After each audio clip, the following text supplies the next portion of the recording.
I'm not sure where to start. This experience has left me rattled. It's broken my psyche permanently to the point where I'm just an empty husk of my former self, trying to live with the reality I have discovered because of this machine.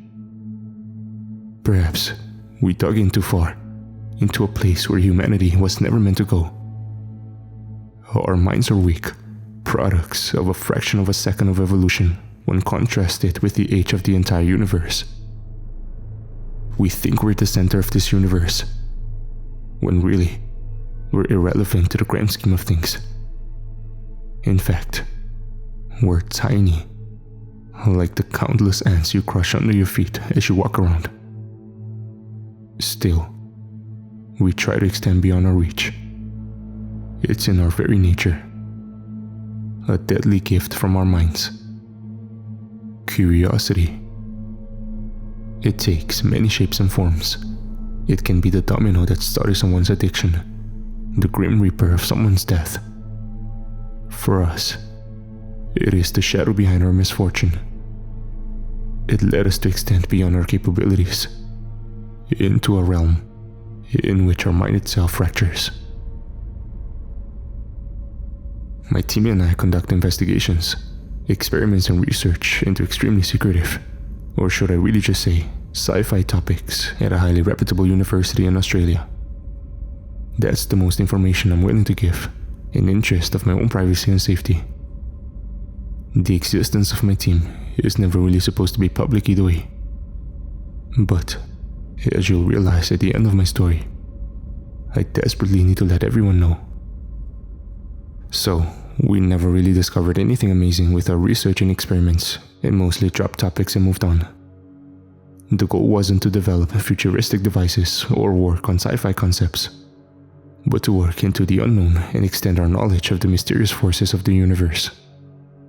That's how we stumbled upon the concept of time.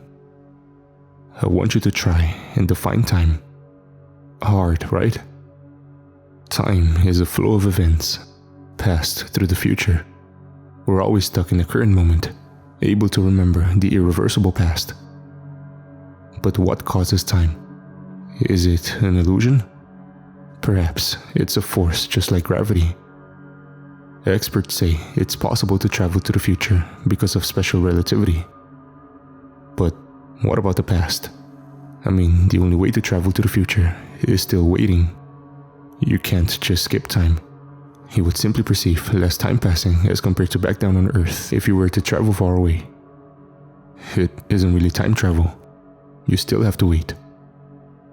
Our team really dug into the topic. We covered everything that was already known and went further in, conducting our own investigations and really conceptually analyzing time. Obviously, we found nothing spectacular. Until one day, we struck upon gold in an experiment. I won't complicate this post by explaining how we came to this discovery. It's going to be too scientific and boring in all honesty, so I'm going to simplify it. We discovered a sort of wave, not much different from, say, light, sound or radio waves. It was just a wave, except it had one astonishing capability. I'll try to explain it with an analogy. Imagine time as timeline. Event 1 leads to event 2. Event 2 leads to event 3. Simple, right? Now I want you to think of each event as a slice of reality. A single window or dimension in which the current event is happening. It would mean the universe is divided into an infinite number of slices of time, each covering a single moment in time. Now imagine bringing those slices together into a nice bundled package. Event 1, Event 2, and Event 3. The wave we discovered can act like a metaphorical needle and be able to weave in and out through time, effectively time traveling constantly. It is not bound by the fabric of time and can travel beyond it or through it at will. Well, not really at will because the wave isn't alive. It must be governed by other laws and fields of physics that we as scientists haven't even begun to comprehend. We didn't waste too much time on that either. First, we needed to test our theory. It took several months to build a machine that could emit that type of wave. We named it the tempus wave, and so named the machine the tempus. The machine used a combination of nuclear energy and radioactive elements to produce this wave and took up the space of a room. The funding came directly from a group of rich investors who we had convinced by showing them our experiments with the wave. We made the machine and sent a little pulse exactly 1 week into the future. Further studies of these waves had allowed us to learn how to control their travel through time by adjusting their wavelengths and frequency. The tempus waves are all around us. In fact, they completely saturate our reality. We just have never been able to detect them. Throughout this, we kept our investigation a secret. Nobody apart from our investors and us knew what we were doing. It was for a good cause too. We wanted to take credit for this ourselves before it was taken away by some shady government organization. After all, we did the heavy lifting. So, the machine sent this pulse or signal 1 week into the future. We still couldn't accurately program the wave to arrive at an exact pinpoint moment in time, but we roughly estimated that it would skip 1 week forward in time. Then we set up a detection machine in the exact same room to be turned on 1 week into the future to try and catch the wave that we sent just now. It was a simple experiment, one that would prove once more to us that the tempus wave did indeed travel through time, and that we had effectively programmed it to travel to a certain point in time.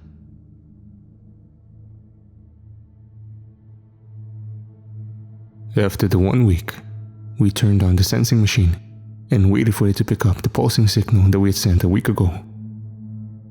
If it picked up the correct pattern, it would mean that we were onto something. We waited the whole day, and nothing came. Honestly, I was about to call it. We probably didn't program it correctly. Then, just as we were about to turn off the detecting machine and shut down the lab to go home, we heard a quick ding from our computers and realized that the detector had indeed caught the exact wave that we had sent 1 week ago. It was a groundbreaking moment for our whole team. I don't remember much of the rest of that day. We held a party in the laboratory and dreamed of how much money we'd make with our discovery. But most importantly, we decided we would not stop here. This was the furthest anyone in history had made it when it comes to time travel, and we weren't going public just yet. Until we achieved the holy grail of the time machine, we decided to keep on going. However, with that intention, we ran into even more headaches than before. If you've ever been into time travel, you'd know about all the paradoxes that it creates. If you travel back to the past and change something there that changes the course of time so the time machine was never invented, do you exist? Or what about meeting your past self in time? You might be wondering why we spent time working with these theoretical situations when we had already discovered a viable avenue of time travel. But the truth is, it was still close to impossible to utilize the tempus wave for actual time travel. The wave itself was unlike all matter and intangible with our technology. The fact that we were able to produce and detect it was already a 1-in-1,000-year miracle. And just like that, the months dragged on to years. People left the team and fresh minds joined the team. But we made no progress. Then one day, we made a completely accidental discovery. If you hear of the word quantum superposition, you'd immediately think of Schrödinger's cat, and that's a perfect explanation of what it is. A quantum particle can occupy multiple states at once, until it is observed, at which it will assume a single state. Just like Schrödinger's cat, there exists a type of matter that simultaneously exists and doesn't exist at the same time. It's a bit hard to fathom, but what this essentially means is that all around us, there is a form of matter weaving in and out of existence and appearing and reappearing at different points of time. It perfectly follows the laws of quantum superposition, but breaks the laws of time along with it. It turns out, this was the type of matter that was creating the tempus wave in the first place. This knowledge, as you'd guess, was about as useful as a blunt knife against a block of wood when it came to solving the time travel puzzle. It'll still be months before we finally figure out a way to harness this matter and get it to carry us with it through time. When the time travel machine was finished, I felt a sinking feeling in my stomach as I stared at its cold metal exterior. It was made of materials that had attracted the most tempus activity in our experiments and stood 3 meters tall and 3 meters wide. A metal room of darkness that held the promise of time travel inside. It was surreal, menacing, cold. We had played God for too long, and now the universe was going to make us pay for it. The first volunteers were promised $5,000 to travel forward in time. We distributed our ad secretly and didn't give much away on a website we had created. The idea was to draw out the most vulnerable volunteers, the ones who were so desperate for the $5,000 that they would go to an unknown location in the middle of nowhere that supposedly has a time travel machine. And that's exactly what we got. Most of them were depressed and aimless in life, living exclusively by themselves at the poverty line. We put them through the time machine and sent them back 1 week into the future. There was no way to track them after we already sent them, so we could only sit there and wait anxiously.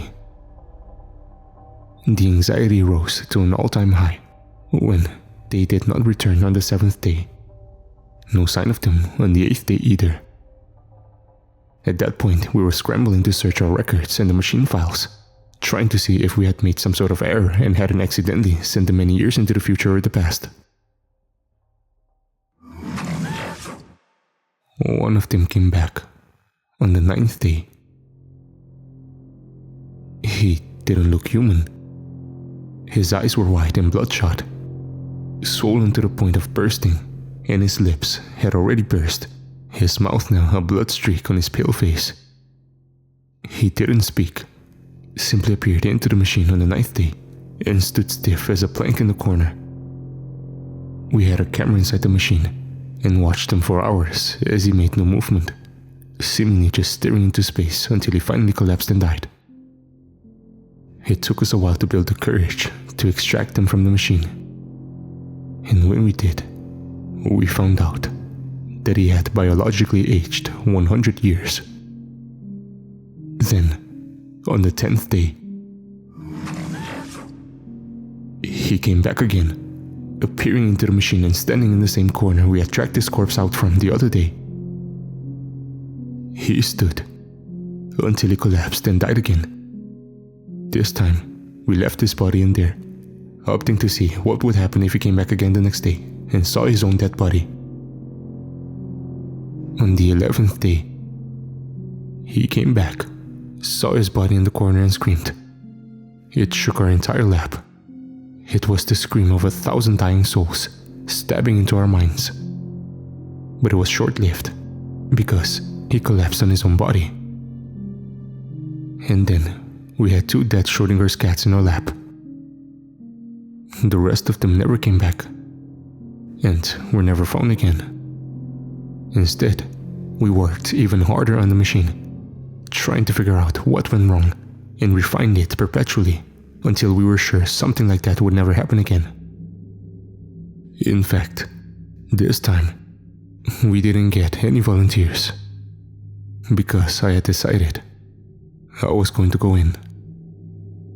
In the long years that I had worked on this secretive project, I had lost most of my social life. As I put more and more overtime in this project, I lost more and more friends and ended up more and more lonely. Apart from my colleagues at work, I truly had no one, and it didn't make sense to me to take advantage of some more vulnerable people again when I could just go ahead and test it myself. The cold exterior of the machine seemed to lick at my fear, but I knew I had to face what I had created, and so I walked inside. Just then, something very strange happened. I could swear that in a split second, I saw myself standing right in front of me, pale and disheveled, just like the previous volunteer had been. In the moment, my doppelganger reached out to me and tried to touch me, before it disappeared again. It happened so quickly and so suddenly that it could have very well been a small illusion, a trick that my mind was playing on me out of the anxiety I had.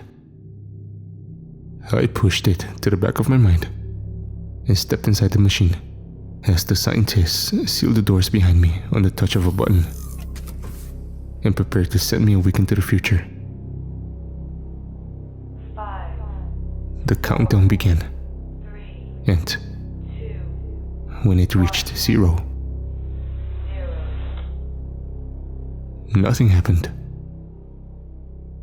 And then everything in the universe happened at once. It's impossible to describe. It's like I now existed outside time itself and was being thrown around from one time to another. Existing a split second here and a split second there. I had become nothing more than a giant quantum particle. I existed everywhere and nowhere at once. I'd like to reiterate that I didn't feel any physical pain, but my very neurons were burning in my brain from the overuse of them as I tried to process things we had never evolved to experience. My mind was reeling, and an immense, never-ending migraine formed soon after. Still, the laws of superposition didn't let me die. I didn't age, because I existed outside of time. I was only ever able to think when I would occasionally be thrown back in time. I don't know when, but at some point, I was sent back inside the machine, and I saw myself trying to enter. And then, just as I was about to warn myself to stop him, I left that moment and got thrown into another. That's when I finally realized what that hallucination had been. It seemed impossible to reverse it now. And I think that's what we really overlooked when designing the machine. We never even considered whether it'd be possible to turn a person back into a stable form of matter that will remain inside time. Regardless, I have found ways to ground myself for longer and longer. I don't think I'll ever be able to completely ground myself, as I still sometimes lose control. But each time, I've gotten closer and closer to typing up this story on a random laptop I found at some point in time. It seems like this is some convoluted destiny for me, because I somehow find myself back at this laptop in the utter randomness of it all, and I can type up my story. I'll probably stay stuck in this loop forever, suffering and broken. But this is a warning to everyone. Do not mess with time travel.